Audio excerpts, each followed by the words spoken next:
Muchas gracias. Muy buenas tardes a todas, a todos. Desde luego, el inicio es agradecer a quienes organizan este importante ejercicio académico. Mi agradecimiento respecto a algunos aspectos un tanto Allá. olvidados en los planes, programas de estudio de nuestras universidades. Sin embargo, bueno, foros como este nos permiten elevar la voz sobre aspectos importantes. Después de este agradecimiento, pues desde luego comentar muy brevemente respecto a esta plática. Tiene que ver con el tema del constitucionalismo local, muy enfocado desde luego a nuestra entidad federativa, el estado de Hidalgo, en donde haremos un rapidísimo viaje en la historia de nuestras constituciones para su ubicación desde el propio origen federalista de nuestro país y posteriormente pasar algunos aspectos que tienen que ver con las últimas reformas, de ahí la visión actual de este constitucionalismo. Para concluir, nos han pedido quienes organizan este ejercicio académico que pudiéramos tal vez hacer referencia a algunos temas importantes, interesantes, que tienen que ver con las reformas más recientes, tanto a la propia Constitución como, en su caso, al Código Nacional de Procedimientos Civiles y Familiares. Así es que, si ustedes me lo permiten, vamos a dar inicio al mismo. Yo les pediría a quienes nos están apoyando en el área técnica si pudiéramos iniciar con la presentación que hemos preparado para todos ustedes.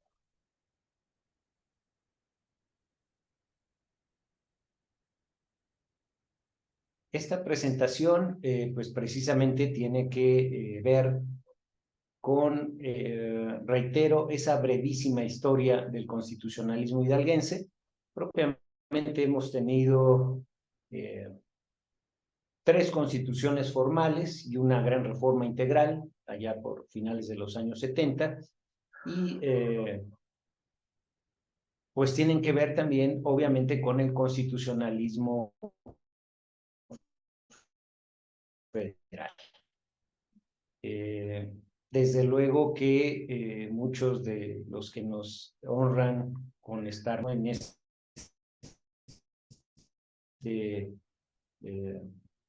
este día, pues vamos a recordar simplemente, después, propiamente en cada tramo constitucional,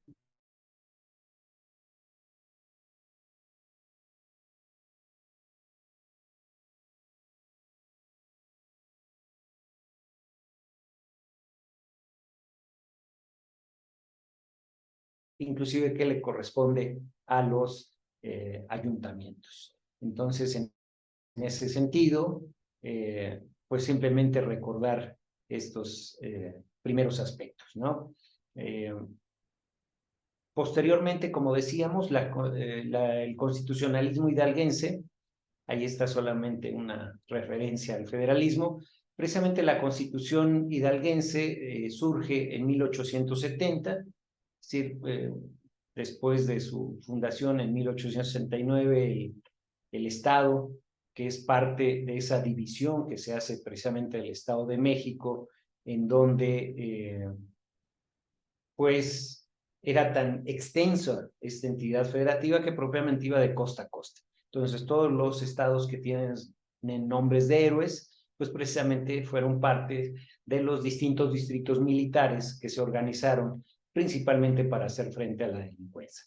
Hidalgo, Guerrero, Morelos eran precisamente parte de ese gran estado que fue el Estado de México en su extensión y que pues dio origen a estas entidades federativas. Si pasamos a la siguiente diapositiva, ahí está, 1857, la Constitución Federal anterior a la hoy vigente.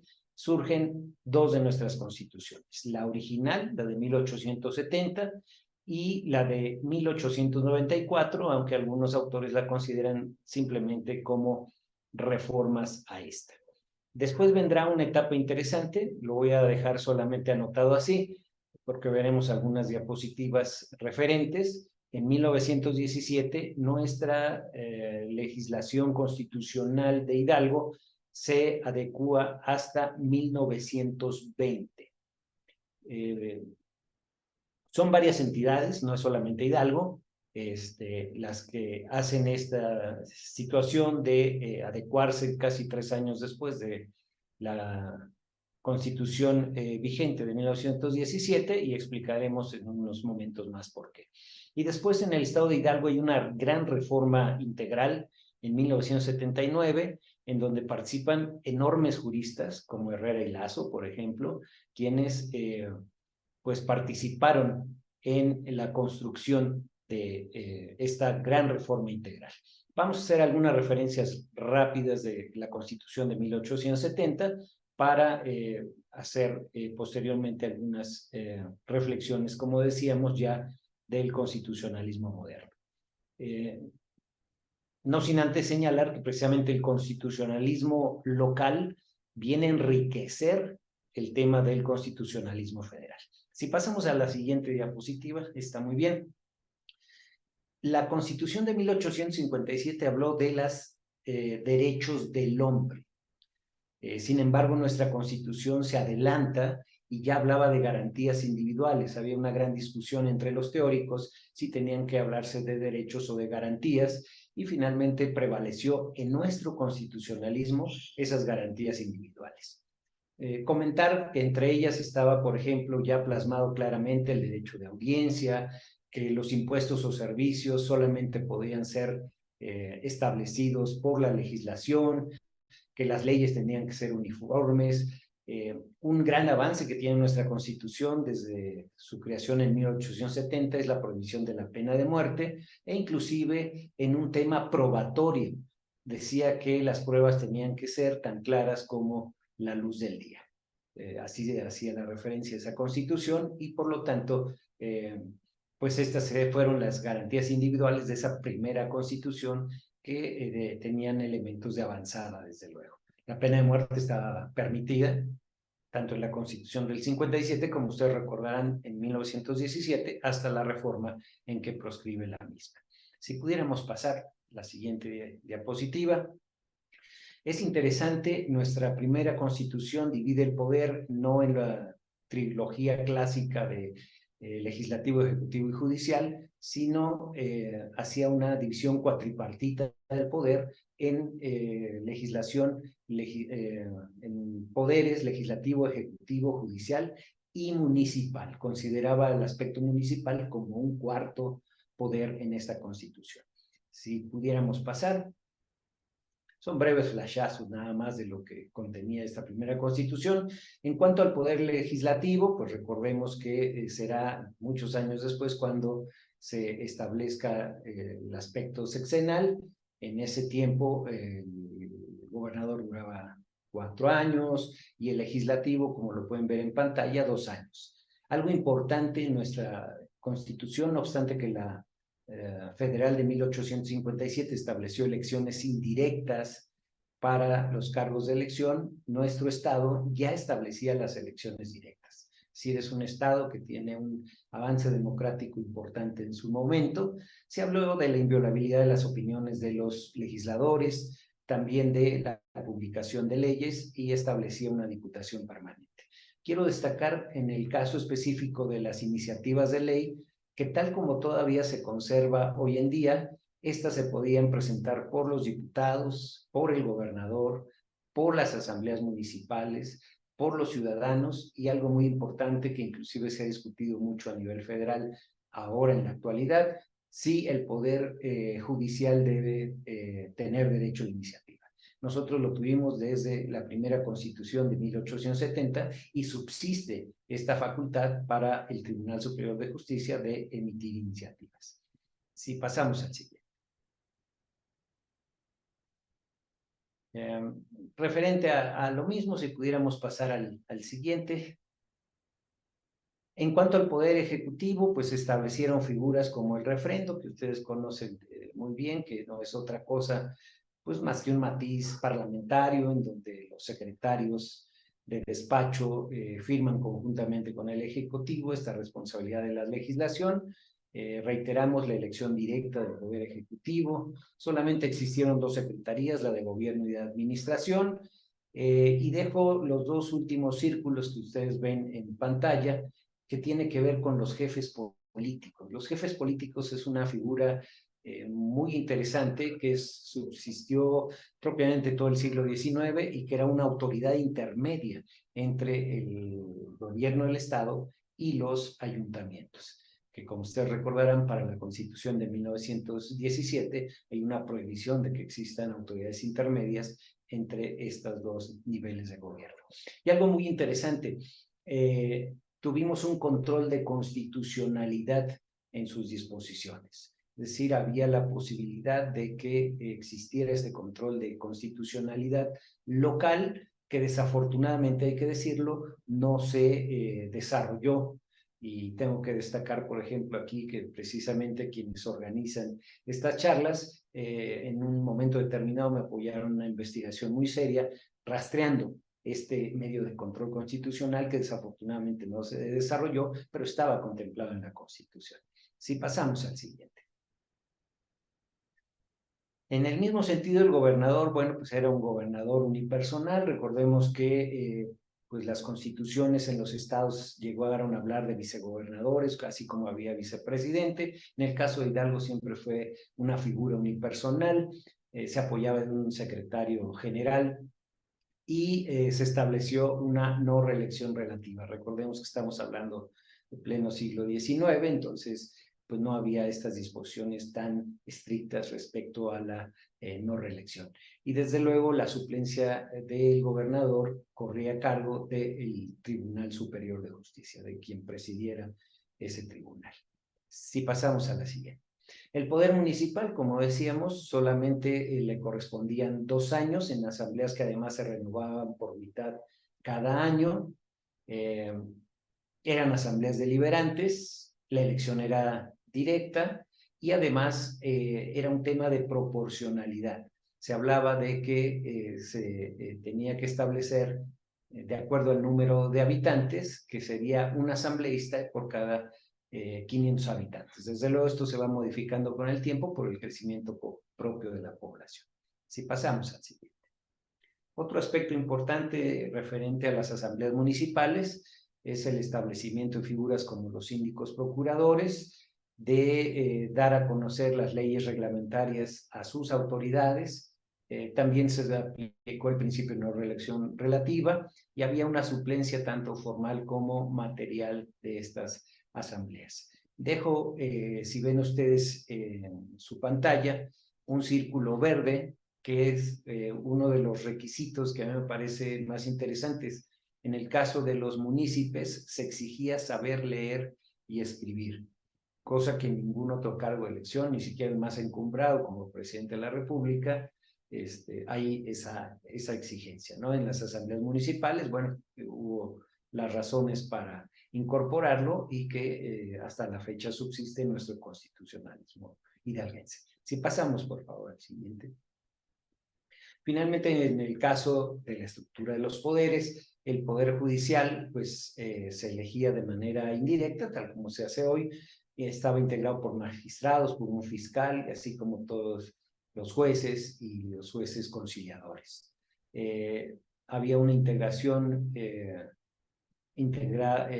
tenía que ver con el fiscal y los jueces, había la figura de los jurados, y lo que habíamos comentado hace un momento, un control constitucional a través, reitero, de un amparo, digámoslo así, que se establecía de manera estatal. Si pasamos al siguiente punto. Cerrando con este bosquejo muy rápido de nuestra Constitución, está la responsabilidad de los altos funcionarios y está precisamente tanto lo que es el juicio político como el juicio de procedencia. Es decir, los delitos que se cometieran por ciertos servidores públicos se integraban con el Congreso a nivel de un órgano que denunciaba estos hechos y el establecimiento de un gran jurado. Para los delitos oficiales, el Congreso se constituía como un jurado de acusación y el Tribunal Superior de Justicia como un jurado de sentencia, como hasta la fecha está establecido este tipo de responsabilidades de los servidores públicos. Ese es el tema que les comentaba yo, que le he denominado de la insubordinación a la avanzada, precisamente por cómo surge la Constitución. Nuestra Constitución vigente en el constitucionalismo hidalguense es de 1920 y alguien se preguntará, bueno, ¿por qué no se adecuó en 1917? Si pasamos a la siguiente lámina van a encontrar la respuesta y es porque Carranza, a nivel de la Constitución del 17, ordenó que se adecuaran las constituciones locales. Sin embargo, la 24ª legislatura del Congreso hizo una nueva constitución a consideración y finalmente no fue aprobada la misma. Es por eso que tienen que esperar casi 3 años para que surja la constitución, digamos, hoy vigente, a pesar de la gran reforma del 79 que veíamos. Adelante, por favor.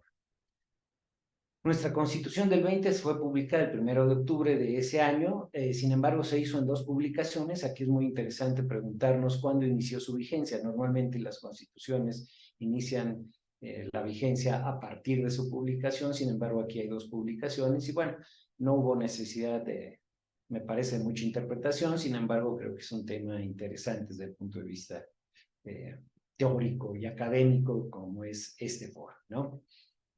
Hay una parte de la exposición de motivos en donde, bueno, se señala que ojalá y se perdonen los errores del constituyente de 1920, pero que se hizo con el más ferviente de los deseos de hacer bien las cosas. Nuestra Constitución, hoy vigente y mantiene este dispositivo a pesar de la reforma, establece una serie de derechos y uno de ellos es lo que tradicionalmente conocemos como ese principio de lo que regula al derecho privado, es decir, lo que no está prohibido está permitido y precisamente nosotros lo tenemos expresamente en nuestra Constitución. Nosotros normalmente lo manejamos como un principio, pero en el caso de Hidalgo lo tenemos como un tema constitucional consagrado en el mismo. Si pudiéramos pasar al siguiente. Bueno, la estructura del Estado y la estructura de la propia Constitución fue en ese año de 1920 de 11 títulos y 100 artículos más 4 transitorios, y ahí se contemplan pues básicamente todos los temas que las constituciones modernas ya contemplan. Si pasamos al siguiente.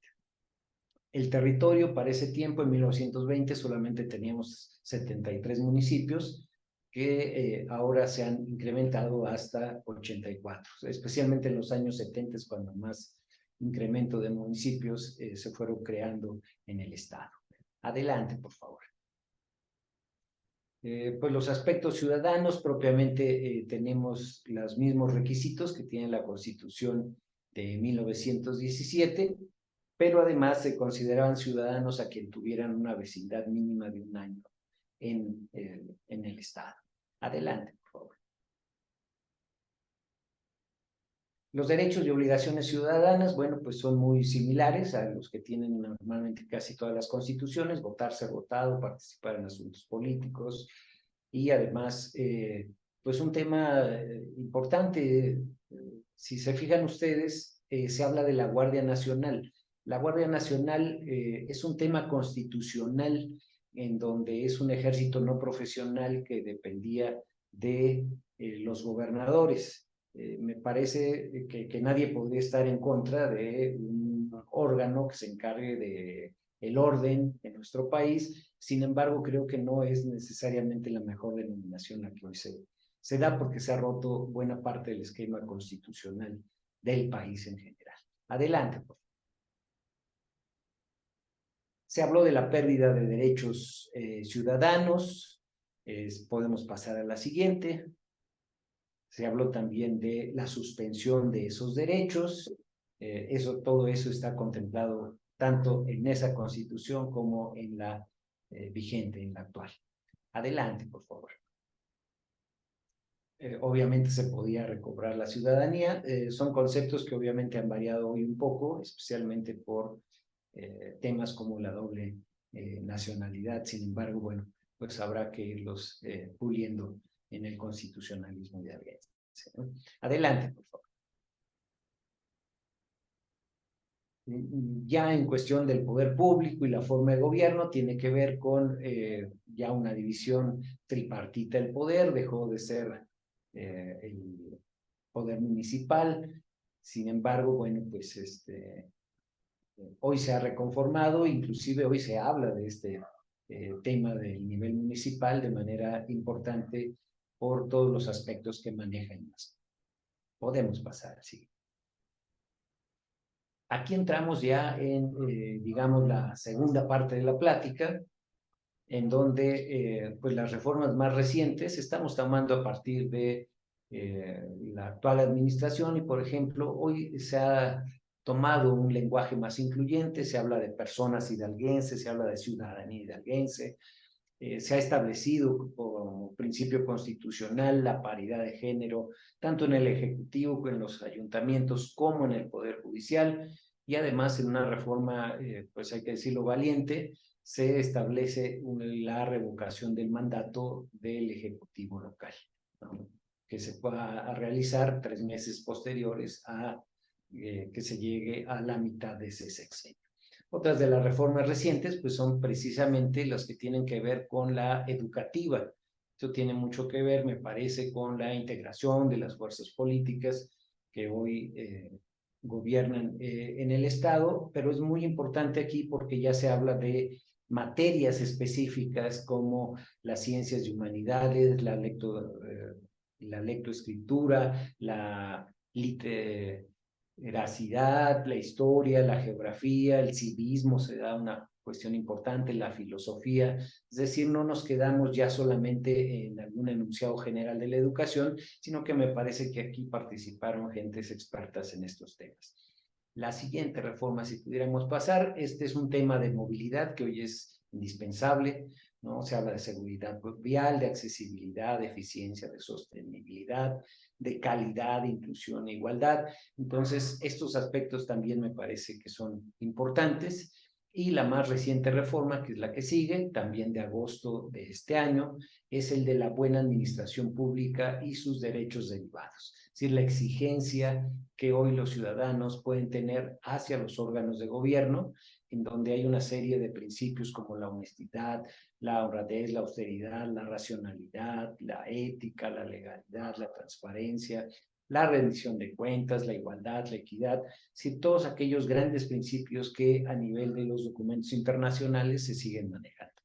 Si pudiéramos pasar al siguiente, y este sería, digamos, esta última etapa de esta charla, en donde nos han pedido tal vez hacer alguna referencia específica sobre el Código Nacional y si hay algún impacto hacia el constitucionalismo. Bueno, yo diría de entrada que la constitución local, como muchas constituciones de los estados, hacen una referencia a las propias disposiciones que contiene la federal. Y en este sentido, me parece que hay que reflexionar muy seriamente sobre el artículo 9 del Código Nacional de Procedimientos Civiles y Familiares, porque lo tienen ahí ustedes en pantalla. Hay una exigencia, ¿sí?, respecto a que hacia los entes públicos no se pueden dictar ciertos mandamientos como de ejecución ni providencias de embargo, y que estarán exentos de presentar garantías. No obstante que el propio artículo en su enunciado primero dice que todas las partes en el proceso tienen esa igualdad, ¿no? En materia penal denominan igualdad de armas, me atrevo a trasladarlo al ámbito civil y familiar, que viene a ser algo similar. Sin embargo, aquí hay una desigualdad entre partes que me parece que tendríamos que reflexionar muy seriamente sobre ella.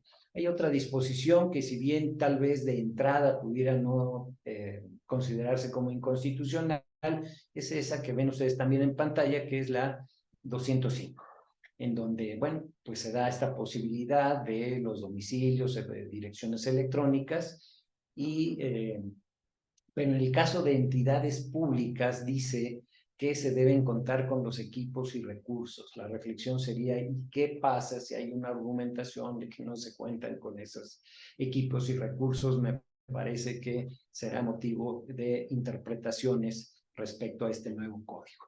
Y quisiera yo concluir simplemente con un tema que a mí me parece de la mayor importancia y que amerita una reflexión muy seria sobre el Código Nacional de Procedimientos Civiles y Familiares.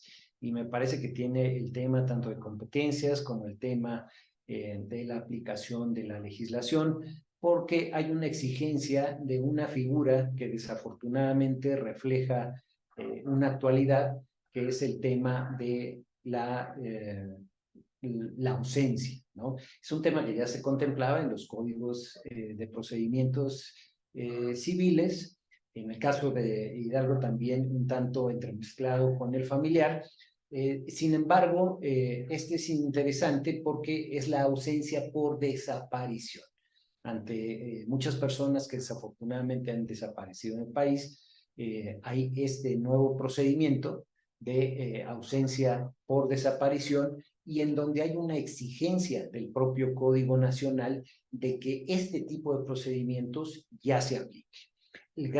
Me parece, lo digo con mucho respeto, me parece que el gran problema es cómo lo vamos a aplicar. En primer lugar, porque no hay una legislación, yo me atrevería a decir, en la gran mayoría de las entidades federativas. Y segundo, la exigencia es que se siga conforme al Código Nacional. Si tendríamos que estar ya resolviendo conforme al Código Nacional, bajo los principios de oralidad, de inmediación, de celeridad procesal, etcétera, todos los principios que se tienen, pero además con la infraestructura que ya es necesaria. Entonces, me parece que es un buen momento para reflexionar sobre esos temas, y yo simplemente dejaría hasta aquí mi participación, y que ustedes, más que nada, tal vez con pues, sus inquietudes, sus aportaciones, hiciéramos patente, hiciéramos realidad este programa académico de las charlas jurídicas informales. Yo estoy a sus órdenes para cualquier comentario o algo que quisieran ustedes abonar a esta charla. Le agradecemos mucho, maestro. ¿Alguno de los participantes quisiera agregar algo o hacerle alguna pregunta a nuestro participante del día de hoy?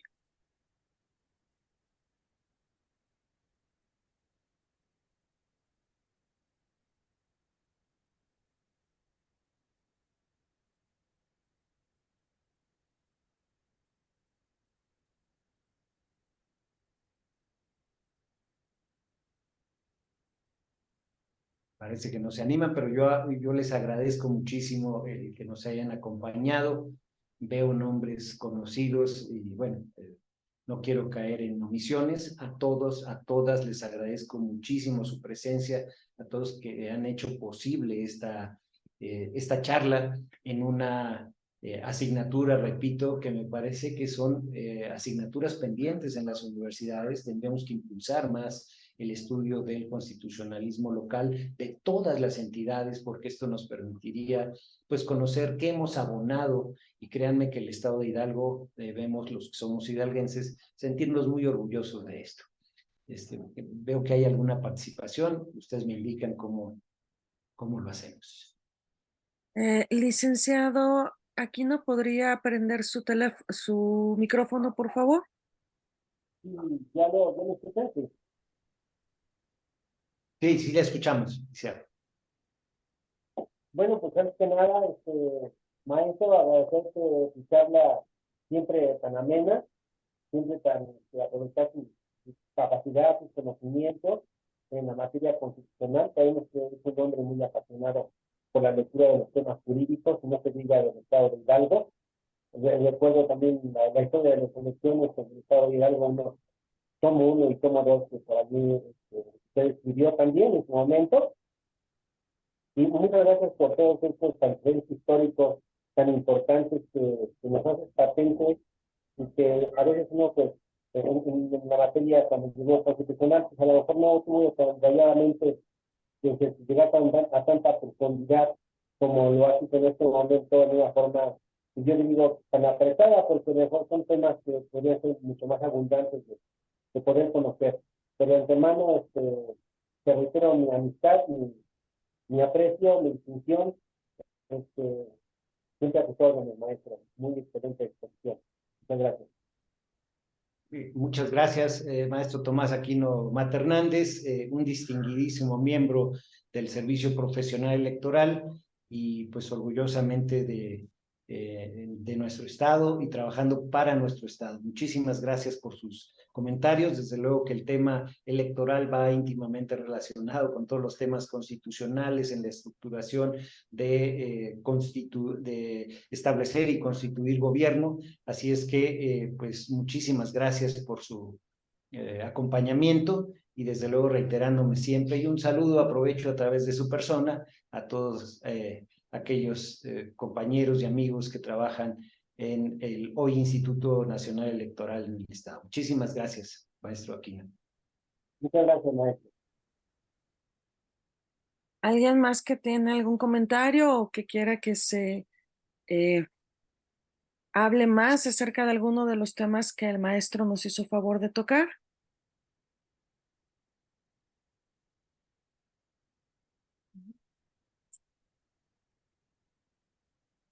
Generalmente las dudas las guardamos para después, maestro.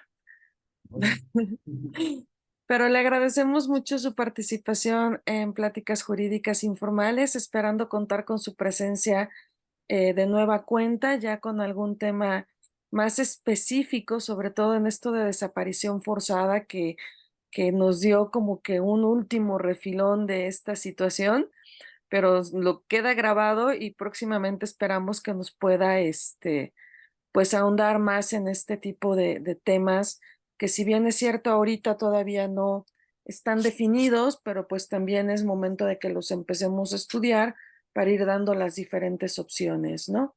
Le agradecemos mucho, maestro Pfeiffer, por su participación en Charlas Jurídicas Informales.